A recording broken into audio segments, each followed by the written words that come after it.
is your host, Roderick Swift, every Wednesday, Musicians Matters Podcast, live right here at 6:30 p.m.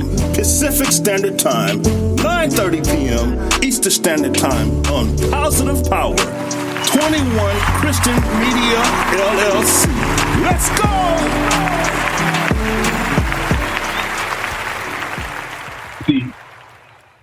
Welcome to our 53rd episode of Musicians Matters Podcast.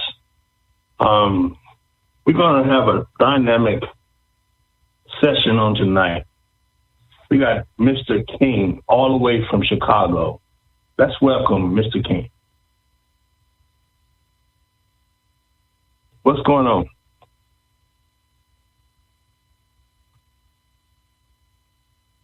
How you doing, Mr. King? I'm wonderful, brother. How's it going? I'm doing good. I'm doing okay. How's your day today? God is good anyhow. Yes, in the land of the living, able to see another day. So, day is great. Any day above ground is a blessing. Yeah, reason why I didn't go in all the way into your episode, your information, because we got a lot to discuss on tonight.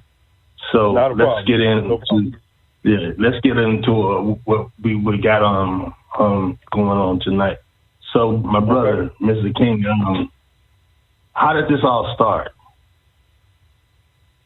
So if you want to talk about as far as my musical journey, started in church, as a young boy. My mother was a director, singer, and my father, he was a musician himself in his own right. He played keyboards and the organ in church as well. So, me being birthed with the musical gene was just a blessing that I didn't even know that I even had as a gift until, later in my youth or whatever. So again, just started in church and you're in church, because you young in church, you just go because your mama tell you to go. And then as I started to get a little bit older or whatever, I started developing interest in playing the tambourine. That's always, every time I tell a story, I always say I started my musical journey playing the tambourine, because that's how I developed my rhythm. That's how I developed just like as far as playing in time and stuff like that. It started with the tambourine. So that was probably around 6-7 years old. I picked the tambourine up, and I had it in my hand ever since. So fast forward to about 10-11 years old, that's when I took interest in playing drums. And that's so as far as the drumming is concerned, it started when I was 11 years old, and here we are. Amazing. So basically, you well known in the Chicago town. Basically, am I saying it right? Yeah, like people know me. People know me. I'm not quote unquote what they call the local celebrity type, but people. You ask about me, people know me. That's the good part about it. You don't have to be the celebrity, quote unquote, right. to be well known. You know what I'm saying? Basically, what I'm trying to say, you can be just the church drummer or the church musician and be well known because of the way of you carry yourself. Absolutely, and I've had the opportunity to work with a few churches within the Chicagoland area, and I appreciate that. Yes, that's a great opportunity. Far as of when you started, what type of music did you play besides gospel music? So, okay, this is I'm going to try to keep it simple, but hopefully I'll give you enough of it. So, again, going back to as a young boy, that's all I listened to. Me growing up, I was listening to, of course, gospel, and then we started getting into like R&B and the funk albums and you know what I'm saying, some blues albums, because like, you know, my grandmother, God bless her soul, you know, she had the blues records and stuff like that, and then my mother, you know what I'm saying, she was one that was buying her R&B records and her party records as well. So it was just me just going through them crazy, digging them records and whatnot, just listening to different types of songs, different types of music. And but gospel, because I grew up in the church, gospel always stood out, but I was still listening to the Stevie Wonders and the Parliament and the James Browns and the Johnson Brothers and just different styles or whatever, getting to James Ingram and Barry White and just different things or whatever. But all of that was getting, of course, Michael Jackson, Prince, you know what I'm saying? So all of that was being instilled in me at a young age and didn't know it until, because it started to come out in my playing even at a young age. There's nothing wrong with that because, blues was started in the church.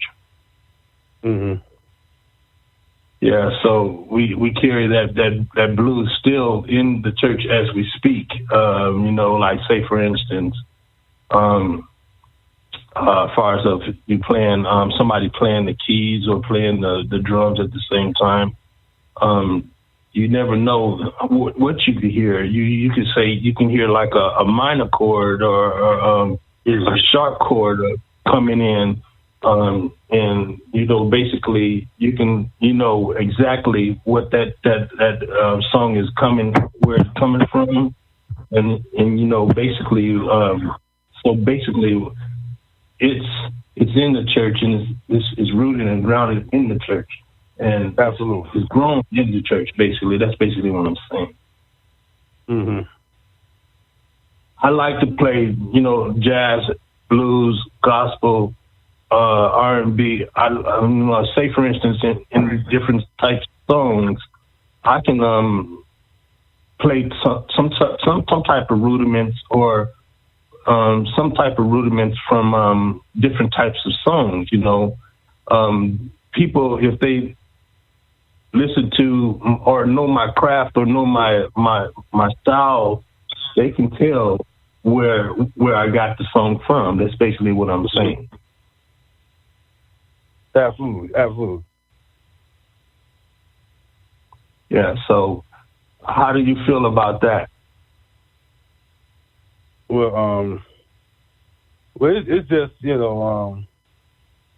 always feel that you can learn something from anyone or anybody or anything or whatever and still make it genuine to what your natural voice is. So as an example, me starting off as a church drummer or whatnot, again, I can, back in the day they called it listening to secular music. Well, I didn't see it as that. It's like I'm a young kid. I just listened to it as music, even though I understood it was some songs that it couldn't be played in the church.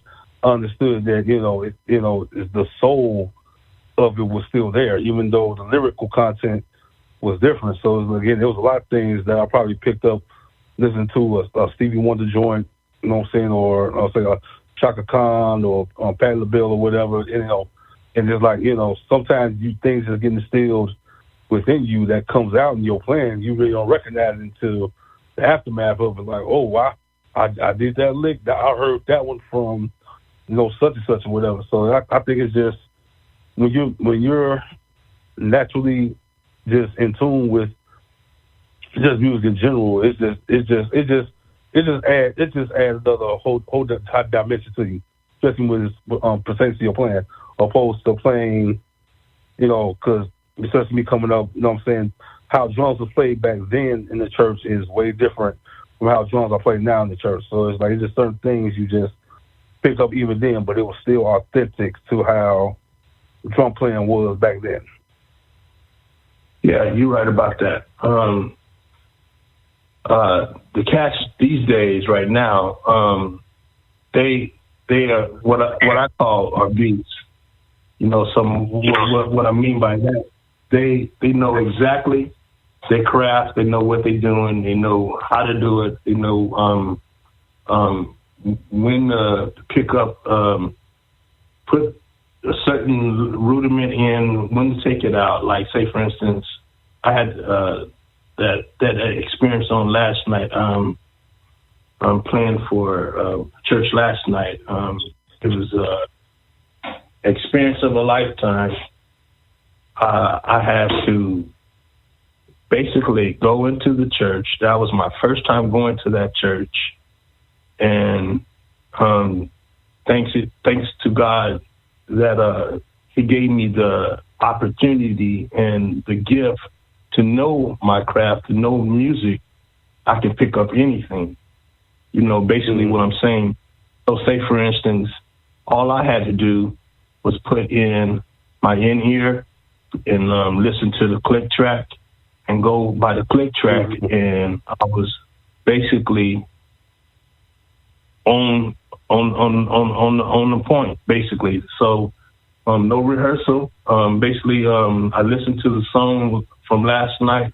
That's the good part about a musician that really knows his craft, and a musician that doesn't know his craft. Basically, so say for instance, you can pick up anything by just by hearing it in a matter of seconds, basically. Absolutely. And I think God, he gave me that opportunity to show his people and himself what I'm made of. And I was just thankful that I was only just playing for an audience of one. You know, that's the great part about it. I'm not playing for myself. I'm not playing for nobody but God himself. And that was a great experience. Mm-hmm. Yes, it was a great experience. Well, as far as your brand, I like your brand. Let us know about your brand. What are you reaching from your brand as far as your website? So my brand, the name of my brand is called IIGRVU. And, you know, I just came up with a creative way with the acronym, which is the 2 represents the Roman numeral 2, and then groove is just abbreviated into GRV, and then U is pretty much the letter U. So it was just more of a creative way to just put my stamp to be like, you know, my purpose is to groove you. You know, my purpose is, you know, to when you come to see me perform or see me play or whatever, if I'm not making you dance in your seat, then I'm doing something wrong. So I took it as, you know, God has given me this gift to, you know, with music, to be a musician, to play drums, but it's like, you know, if I get you dancing, that just warms my heart. So it was just more about, you know, that motivated me to, you know, put my stamp as far as, okay, this is going to be my brand. My mission is to groove you. And overall, it's just about, you know, encouraging and uplifting and just having a good time. Like, we just got to get back to enjoying the gift that God has given us, because sometimes, you know, we can get so caught up in not being so perfect or not being, quote unquote, on the same level as the top tier guys and stuff like that. So it's just about getting back to the reason that I started playing music, stop playing, especially drums, doing that in the first place, because I loved it, I enjoyed it, because this is my calling, this is the gift that God has instilled onto me. So it's like, you know what I'm saying, let's get to grooving. Let me groove you. You know, let's help each other groove together. So if I can say anything about my brand, that's what it is. It's like, it's the mission to groove. Amazing. I like that. And then I like the way you said it, to groove you. And then what got me is the way you put it to the keys. You had me thinking that my brother was in the keys too. Do you play keys too? Well, I used to dibble and dabble on the keys, because again, like, you know, my father, God Rest in power, Pops. Because he was you know, he was an organist and a keyboard player in the church. So that's why I got the keyboard side of me. But you know, but the drums just called my name just a little bit louder. So so as you know, I never, you know, it was just one of those things like, yeah, you think because okay, your Pops play keys, you gonna play keys too. No, the drums calling my name just a little bit louder. But but I'm still familiar with, you know, my scales or whatnot. So I will say that even though I can't play keys fluently, I still know my C sharps and my E flats and all of that. So I'm okay. Your A, B, C, D, E, F, G, and all that, huh? Right. Exactly. So I know my keys, even though I'm not fluent in key playing. I know my keys now. So that blesses me quite a lot, you know, because, you know, the biggest misconception is, well, drummers, all they do is bang, bang, bang, bang, bang. I'm like, no, the real, true musicians who plays drums understands that is a musical tool as well. And when you approach it as such, that puts you on the same level as your keyboard player, your organist, and things like that, because it's still excuse me, it's still a musical instrument, and it's not just about getting on there and making a whole bunch of noise, even though that's what some drummers do. That's not how I approach, especially at this point in my life or whatever. I don't approach it as, okay, I'm going to just get on here and just make a whole bunch of noise. No, I'm about to get on here and actually play the music, you know what I'm saying, to where it was, especially with certain songs, the way the music was written. So my approach to drums is totally different from how it was when, of course, you're a youngster, you get on there, and it is, you know, because you just about bang, bang, bang. But when you, like you said, when you really take time to master your craft and stay, you know what I'm saying, you understand that it's, you know, drummers play music as well, and it's not just, you know, just the whole, okay, they just on there just making noise. That's right. Far as us drummers, we the ones that set the atmosphere. We the ones that set the tone for the music. We basically we the one that's laying the foundation of the music, and the keys are coming in, and all of the other music part of the music is following us basically. So that's a good part about that. Yes, because, you know, we are the heartbeat of the whole operation. We are the timekeepers, you know, and I try to tell as many young people that's really listening to me, it's like, you know, yes, you know, having chops is great and all of that, but your number one job is to keep time. And when you understand if you understand the foundation of what your job is, then you can implement the feel and the, you know what I'm saying, keeping that groove tight, keeping it flowing. Because, like, you know, because I can give 10 drummers the same song, and those 10 drummers are going to give 10 different feels. So you're right about that. And at the end of the day, like I said, our number one job is to keep time. And like I said, don't be fazed by the drum loops and all of that. That is to enhance what we're doing musically. But at the end of the day, we are the heartbeat. That's right. You're right about that. We are the heartbeat. Absolutely. We are. Yeah. So, as far as of Chi-Town, I know that Chi-Town is known for that deep dish pizza. What do you say about that? You like that deep dish pizza? So here's the thing about, you know, Chicagoans, and it pertains to the quote unquote, you know, the whole pizza thing or whatever. So here's the thing. I am a deep dish connoisseur. So because again, like you know, like I love thin crust and I love deep dish. So if I'm going deep dish, it's a pizzeria called Giordano's. Best Where's that dish pizza. So it's different. It's different Giordano's within the Chicagoland area or whatever. So they basically on the south side, and I believe it's a Giordano's downtown as well. So if you want a good deep dish, Giordano's for sure. Now, it's down when it pertains to thin crust. Now, again, some people would probably say Illuminatis, or whatever that piece of joint is.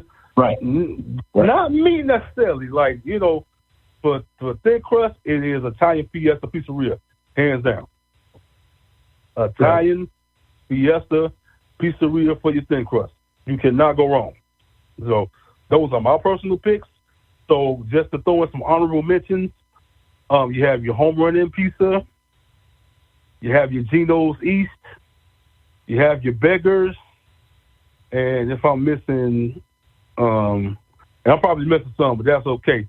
So that's if you want that good Chicago type pizza. And then of course you got the regular, you know, Pizza Hut, Domino's, or whatever. But you want some good authentic Chicago pizza. The regular Pizza Hut, Domino's. Right, exactly. Right. You know, that's, you know, you play it safe. All right, let's go get one of them. But the pizzerias I mentioned, if you want some good Chicago pizza, so you can't go wrong with those. Does that mean downtown or what? So yes, then it's downtown area.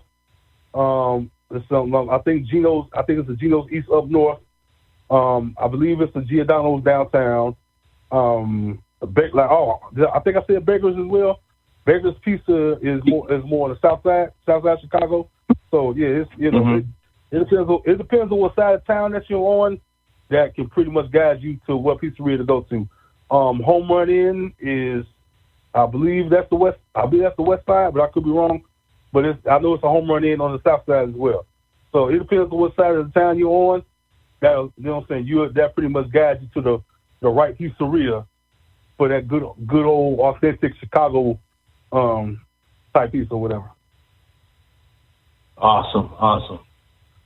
So, as far as of talking to the youth that's coming up, what do you have to say to them that's coming up as a musician or to a drummer? Those aspects.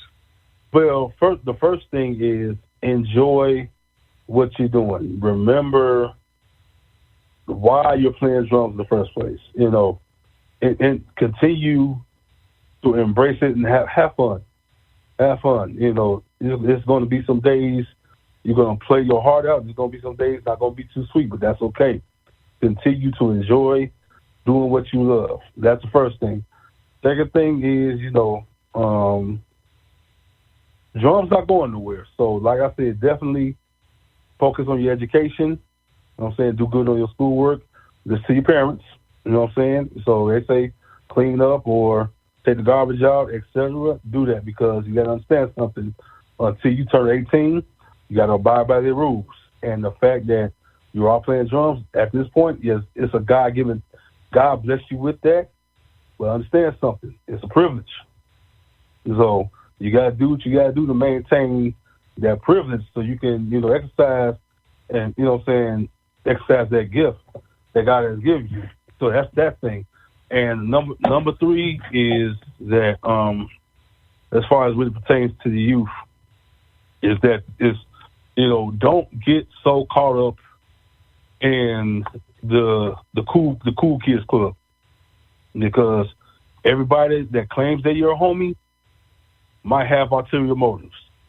So just be very cautious of who you consider a friend, because the real homies will never put you in a position to where you have to question their loyalty and vice versa. So just be like, yes, there's going to be a lot of drummers and musicians that play just like you, but they're not you. And don't ever feel you have to dim your light so they can shine. So again, it's just about balance. And just again, like that's all I gotta say for you right now. Just enjoy it and have fun with it. Obey your parents, especially if they putting clothes in your back and feeding your belly. Listen to them, you know, because once you turn 18, then okay. So you better appreciate your youth. That is true. You got it. And then, that is true. It's like I said, the last thing, just everybody's not your friend, but you'll know who's your friend. So let's stand 10 toes down. That's awesome. Now, what type of sticks do you use, my brother? Do you like nylon sticks, or do you like nylon tips? Do you like wood tips? So here's the thing, you know, because again, I started playing drums at 11 years old. So even at a young age, I started off playing with 5As, wood and nylon. And then through the years, it went from 5A, 3A to 3A to 5B, wood tip and stuff like that. So I played different various sticks just to get a good feel. You know, I like a stick that is not heavy but still have punch and attack or whatnot. So lately right now I'm back on 5, so it's 5As for sure, and then West Sides by Vader, and then I think it's the X55 by Vic. So I'm working with those right now. So you with Vic first? So the 5A Los Angeles with Vader, the West Side by Vader, and then the X55 by Vic first. So those sticks as of right now are my go-to. Awesome. Shouts out to Mo Drumsticks. I've been artists with them for probably about going on 6 years now with them. A Mo Drumsticks artist series. I've been with the artist series for right now. So now if you want to just see my artist series sticks, you can go to modrumsticks.com artist series and look at the drumsticks from there, my artist series. And if you want to purchase them, you can purchase them right off of the website, and you can it's 5As. And mine have a weight in. Have you ever heard of weights in sticks? Weights in the sticks? Like weights. You have weights in sticks. Like, say, for instance, I have my weights in the bottom of the sticks, not the top of the sticks. Well, that's never been my thing or whatever. Again, it depends on the I guess the drummer's personal preference or whatnot. But you know, for me, I always did the weight test. If that makes any sense. You know, I always try to find that, again, for me, as far as balance or whatever, it's like I don't want it to be too heavy, but still pack power or whatnot, so I can comfortably, you know, move around the kit without my hands getting too cramped or too sweaty and stuff like that. So it's like, you know, not too heavy, but still packs punch and power. So that's what I look for when it comes to picking out, you know, drumsticks and whatnot, you know. Awesome. Yeah. So, what type of cymbals do you use? So, it fluctuates. I am a Zildjian and Sabian head, and so I'm definitely if it's Zildjian, it's definitely A custom, K customs. If it's Sabian, it's the AAXs and the hand hammer series, and then I will say that the Sabian X SR series does have a little advantage over the Zildjian S series, but that's just personal preference or whatnot. And that's for the mid.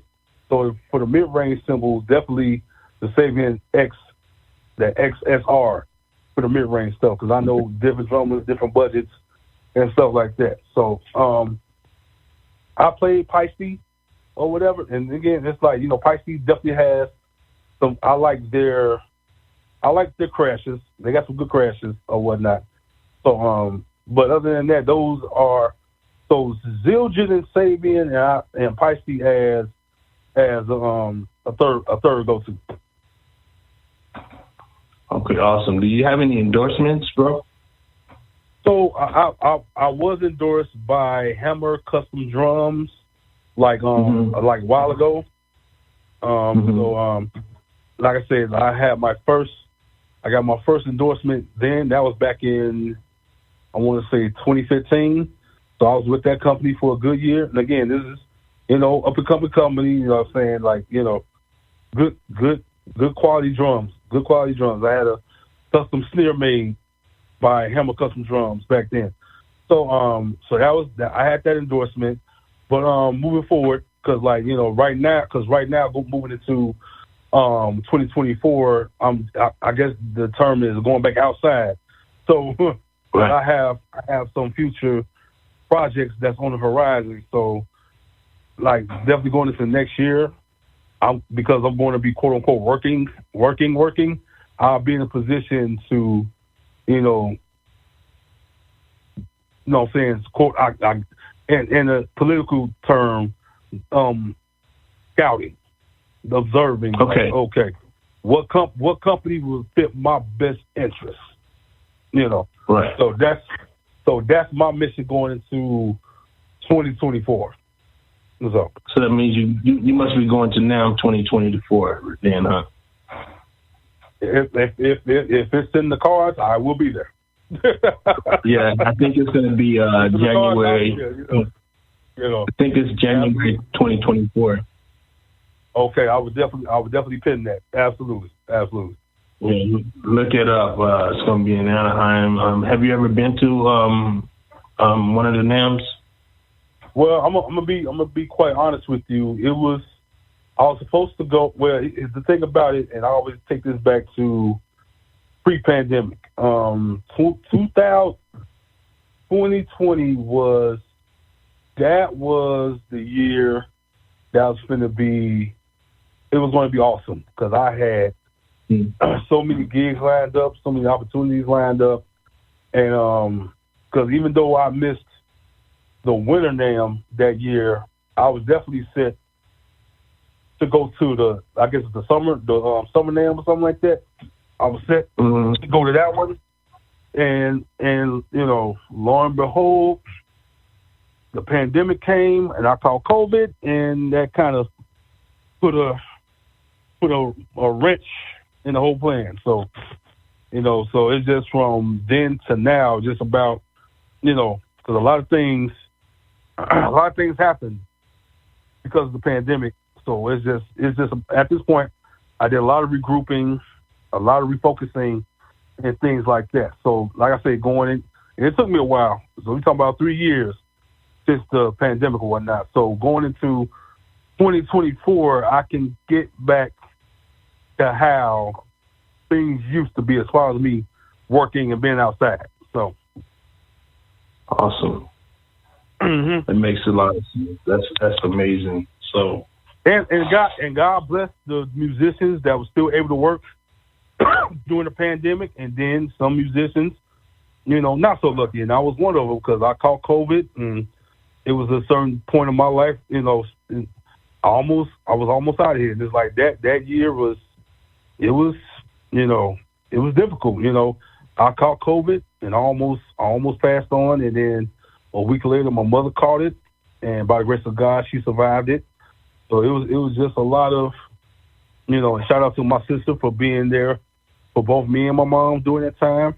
But it was just a lot. It was just a lot of things that was going on. It's like, okay, this is not gonna be an easy comeback, but it's about, it's all in the timing. So it's just more about getting regrouped and refocused on the task at hand. So I could confidently say, going to 2024, I'm back to work. And so, yeah, I'm glad to say that you're here. Not to say that I wasn't, working, because even during the pandemic, I was in the studio with the rock group ALPINA NOISE, putting together, again, I was still doing light studio work or whatnot or whatever. But as far as working, yeah, that's definitely going to next year. Yeah, so tell me, speaking of rock group, you're playing for the rock group right now. The difference from rock group and playing the church group, what's the difference? I mean, playing the church rhythm, what's the difference from playing the rock and the church rhythm? So here's the thing that, and I want to be perfectly clear when I say this. Church drummers have to adjust to if they're going to make a decision to play different styles of music outside of gospel, definitely have to make an adjustment to rock and roll. Playing rock, like alternative rock, punk, even, traditional, like classical rock or whatever, it's a certain cadence that you have to, that will make it sound authentic opposed to how gospel drumming is. So it's definitely a shift. It's an adjustment, because how I will play a gospel song might not work when it pertains to how I will approach a rock song. So it's just about just doing your personal research and understanding that, just gotta make that adjustment so your playing sounds authentic to the genre that you're playing, and not just you being a church drummer trying to play rock, if that makes any sense. It makes a lot of sense, but don't get us wrong. What I'm hearing from you, basically, the rock drummer is basically using a double bass, but the church drummer can also use a double bass too. Yeah. Am I saying it right? Mm-hmm. Yeah, absolutely. Okay. So again, it's just about sonically fitting it, making it just sounding authentic, because Okay. excuse me. Because because there's even rock drummers right now that's I don't want to say stealing, well, I'll say borrowing from the church drummers as we speak right now. So in some instances, lines can get blurred, But I'm just saying, as far as being authentic to the actual genre or whatnot, it's an adjustment. It's an adjustment, All right. So as we come to a close, what do you have to say to this world right now, positively? What I can say is that, for God so loved the world that he gave his only begotten son. Start from there. Let's get back to loving each other, embracing each other. You know what I'm saying? Just praying for one another. Because, like I said, because at the end of the day, like with us, we all we have. So we have to, only way we can embrace the darkness, we have to come together to be a light unto those that might not see beyond the darkness. So love over everything. We got to get back to loving each other. Amen. So I really thank you for that knowledge. That knowledge was awesome. Do you have any platforms or anything that you can be reached at? Okay, so I can be reached at, of course, my website, IIGRVU.com. That is IIGRVU.com. Updates to the website is coming soon. Of course, I'm on Instagram at BigKing15Music. I'm also on TikTok, BigKing15Music. You can definitely, catch me on YouTube. Just keyword Keith King Drums, and all my videos will come up. So, and of course, I'm on Facebook as well. But I forgot my username. You say you forgot his username, but ain't nothing wrong with that, because everybody forgets their username. So you're not the only one. Type in Keep Our King, something pop up. So yeah. Awesome. That's amazing. I'm letting everybody know that wasn't in Las Vegas for the Drum Clinic Uncut 2023. It was definitely amazing. TT came from all the way from Ohio and showed out. I mean, she showed out. I mean, it was ridiculous. She was on the organ, she was on the drums, and she just showed out. I really enjoyed myself with my best friend and from all the way from Ohio. I thank you for coming out here to Las Vegas and showing us some love. And we're going to pay it back next year in Ohio if God says the same. And I thank God for Kristen McCall opening up for her. He did an awesome job. My little brother, my little son, he made it amazing. When you could have people on your side and people that says that they're going to be there for your vision, that's ones that you were just talking about earlier, that knows what they're all about. And Absolutely. You know, I was very thankful for that. And I was very thankful, really thankful for that. I thank God for my mentor, Gary Royce, Alive, Positive Power, and my Positive Powers of Power family, and Tyler Gaston, Gas Station Recording Studios. This says he had always guided us through. It was a choice and not always the easy one. But the people I respected the most in life, and it made it again and again and every single day. That's Michelle Obama. Be blessed and have a nice day.